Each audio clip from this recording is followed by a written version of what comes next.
Time now for the business day. The job market continues to show signs of recovery, with the unemployment rate dipping into single digits in January. The Statistical Institute of Jamaica Statin released the data showing the unemployment rate fell to 8.9% in January, as an additional 40,000 people were working in January compared to October. Statin announced the figures during a press conference in which it also outlined the negative impact COVID continues to have on the labor force. Andrew Laidley reports. The Statistical Institute of Jamaica added a COVID-19 module to its quarterly labor force survey last July. The objective? To measure the impact of COVID-19 on employment. The latest data from that module, which was conducted alongside the January labor force survey, show that things are still not favorable. When we look at households, a little over half of the households in Jamaica experience a decrease in their income since March of 2020. So this is about 488,000 households. When we looked at the individuals, approximately 46.2% of employed persons indicated that since March 2020, they have experienced either a complete or a partial loss of income from employment. But still no way to tell just how bad things have gotten. Statin's Director of Surveys and Field Services, Dr. Natalie Simpson, explains. The labor force does not follow the same set of persons, and that is partly why we don't do the comparison like that. So you can't categorically say, for instance, that if 22,000 approximately persons are impacted this time, that is an increase or decrease over the previous quarter, because we would not be following the same persons.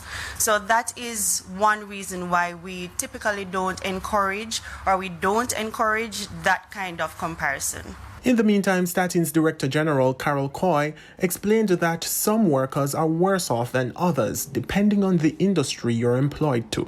The industries that you would have seen the impact from are the similar industries to what you had in the GDP, which is the accommodation and food services, the arts, entertainment and culture, wholesale and retail trade and transport. Andrew Laidley, TVJ News. The Bank of Jamaica, BOJ, will begin operating independently tomorrow. Finance Minister Dr. Nigel Clarke says the Bank of Jamaica Amendment Act will take effect on April 16. As a result, the minister will no longer have the power to issue directions on monetary policy. The act also prohibits the government from borrowing from the central bank except in a declared national emergency. Dr. Clarke says the principles of transparency and accountability, which underpin the modernization and operational independence of the BOJ, are designed to ensure better economic outcomes. Higher prices for rent were the chief driver of consumer prices in March. This as landlords readjusted rent costs to where they were before the COVID-19 pandemic. Overall, prices increased at a rate of 1.1% during the month. The point-to-point inflation rate is now 5.2%. Currency trading ended today with the greenback selling for $152.79. The Canadian dollar sold for $121.75. The pound sterling is now going for $210.88, while the euro closed at $183.87.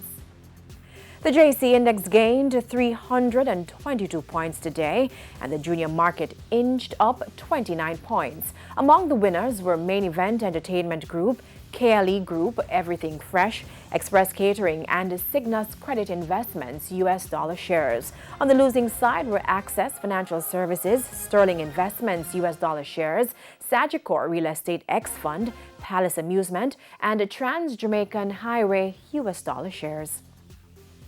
And that's the business day. News from overseas when we return.